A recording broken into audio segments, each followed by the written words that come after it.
that money to put the money back into this fund. The other thing that, and I was doing a little investigating with this, and you can correct me with this, Grace, if I'm wrong.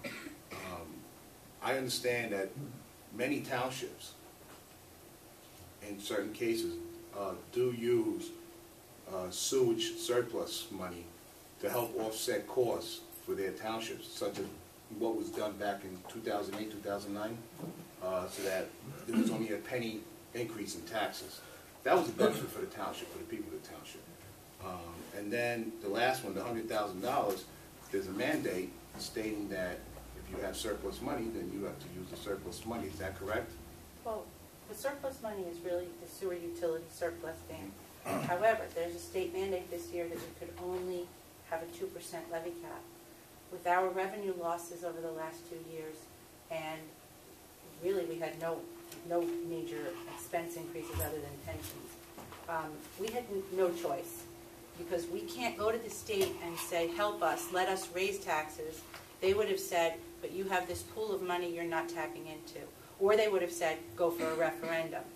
And that would have, well, most of you have seen how they all went. They didn't go well across the state. There weren't that many, and they didn't go well across the state, because the exact, you know, I think I should say that both Bob Swisher and I would not recommend something to the committee that isn't, number one, legal, all the way across the board. Utility surpluses are a useful resource for the current fund budget.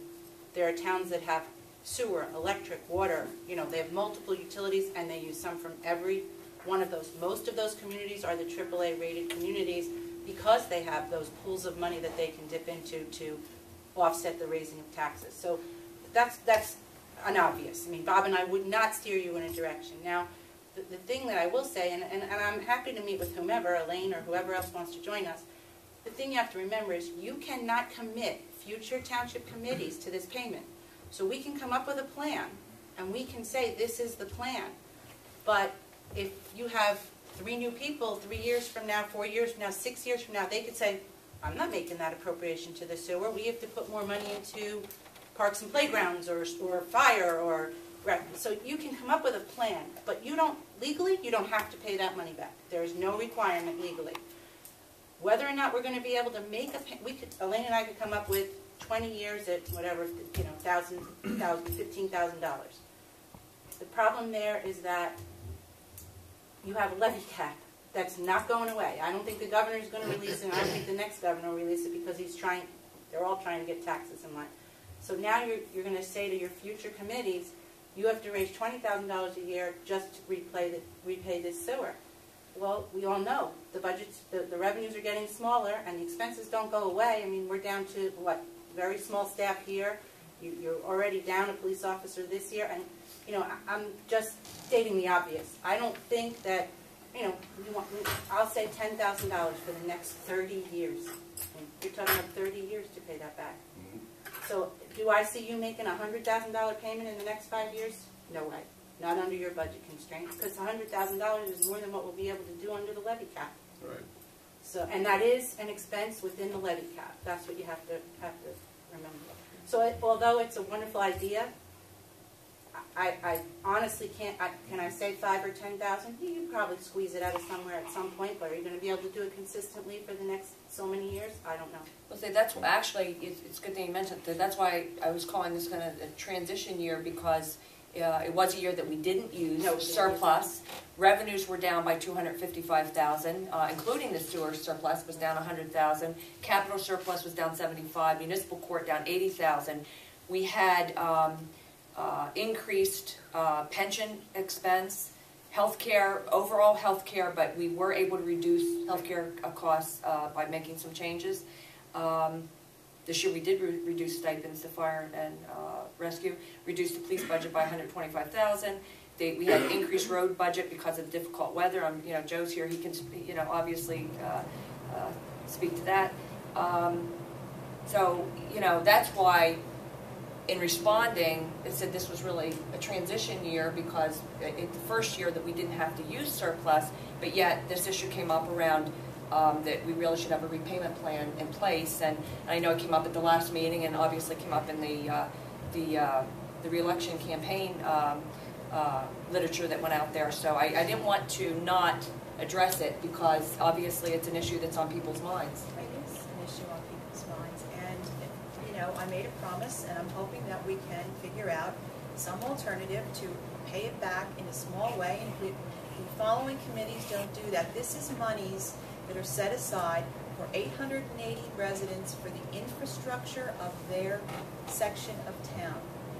If something were to happen to their infrastructure of their sewer, these are the dollars that would be used to repair their infrastructure. It's not dollars that we just have sitting around. It's really about what could happen to their infrastructure. You know, the rest of us, we know, we're all on septic. We all have, you know, and we all deal with our own needs in our own way. And that's where it's not just, you know, I know that what you're talking about in other towns, but the majority of those people are flush because their entire town does that. When we're talking about, you know, only part of the town, I worry about that.